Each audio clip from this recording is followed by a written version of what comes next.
Hello guys, pag-usapan lang natin ang breaking news. Ayon kasi sa balibalita, viral, Daniel Padilla at Kyla Estrada hindi na itago ang pagpunta ng dalawa sa Japan. Spotted pa rin sa airport yan.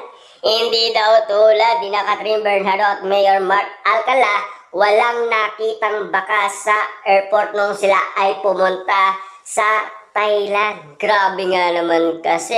Parang hindi daw makatotohanan ayon sa mga netizens kasi wala naman ayuda.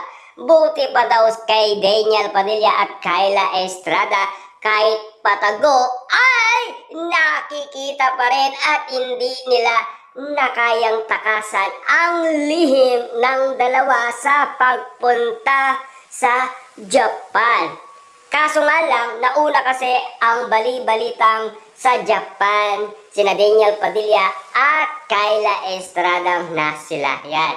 Kasi, ngayon pa lamang nalaman na sina Kyla Estrada at Daniel Padilla naispatan din sa airport. Grabe nga naman kasi na tila hindi na kayang itago ang relasyon ni Daniel Padilla at Kyla Estrada. Kahit sa airport ay marami pa rin kinikilig, lalong-lalo na sa Japan. Kaso nga lang, mas marami ang kinilig noong umu-order na umano sila Daniel Padilla at Kyla Estrada sa McDo. Para nga naman kasi daw silang linta kung makadikit sa isa't isa. Grabe nga naman kasi ang mga bali-balita na talagang kinikilig sila kahit na umuulan na.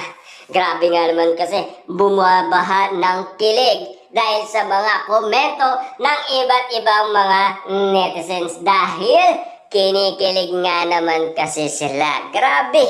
Talagang ganito na pala si Daniel Padilla at Kyla Estrada sa kanilang pagmamahalan na talagang in love na sila sa isa't isa at talagang tinodo ni Kyla Estrada ang pagiging linta kay Daniel Padilla. Grabe nga naman kasi, spotted nga naman kasi sa mga matang lawin na talagang hindi na itago ni Kyla Estrada at Daniel Padilla at lalo-lalo na yung pagtapik umano ni Daniel Padilla sa likuran ni Kyla Estrada. Na alam niyo naman siguro, malapit na magwakas ang tambalan Kyla Estrada at Daniel Padilla. Kasi nandyan na sila Daniel Padilla at Catherine Bernardo dahil nagpasabog na ang ABS-CBN ng kilig dahil sa bagong movie ng Katniel. At lalong-lalo na pinagkaguluhan yan at pinagpestaan hanggang ngayon. At dudang-duda na ang karamihan sa mga galawan ni Catherine Bernardo. Kita nyo naman ha. Dati ang umahabol ng habol ay Daniel Padilla, ngayon naman ay si Catherine Bernardo. Kasi tinotodo na ni Kyla Estrada ang ma-inlove ng todo kay Daniel Padilla. Para nga naman kasi silang linta sa isa't isa. Pero si Daniel Padilla hindi naman siya naging ganon. Ayon sa bali-balita, gusto niya lang magkaroon sila ng panibagong movie. Kaso nga lang, nakikipagbalikan daw si Daniel Padilla kay Catherine Bernardo, ayaw na daw ni Catherine Bernardo. At ang bali-balita noon, ang gusto lang magkaibigan muna. Ibig sabihin, kilalanin muna nila ang isa't isa kung talagang may pagbabago na kay Daniel Padilla. Na alam niyo naman siguro, nang dahil sa usap-usapan Daniel Padilla at Kyla Estrada, unti-unti nang binabago ni Daniel Padilla ang kanyang nakaraan. Na alam niyo naman siguro ang nakaraan ni Daniel Padilla ay nakalimutan niya na.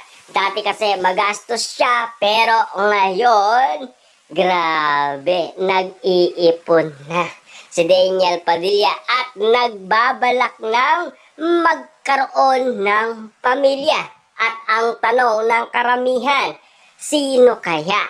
Si Catherine Bernardo ba or si Kyla Estrada? Sino nga ba ang pinag-uusapan nagkakaroon ng resibo? Walang iba kundi si Catherine Bernardo at hindi naman si Kyla Estrada. Yan kasi ang paglilinaw sa atin ng bali-balita. Yan kasi ang mga pasabog sa atin ng mga netizens na umiikot na ang mga bali-balita ngayon sa social media na talagang pinag-uusapan, pinagkakaguluhan at pinagpepestahan.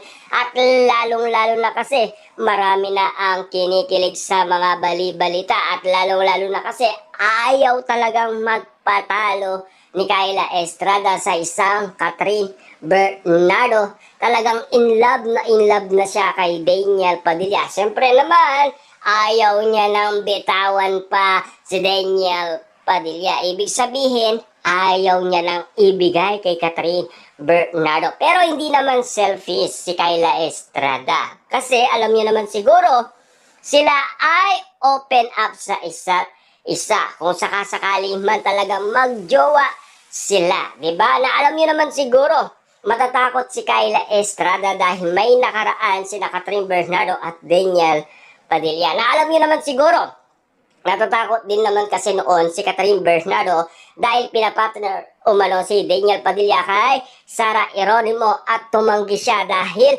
nagseselo si Catherine Bernardo. At siyempre, kung ang sitwasyon na magjowa talaga sina Kyla Estrada at Daniel Padilla, siguradong magseselos yan kung sakasakali. Kaso nga lang, may magagawa ba siya?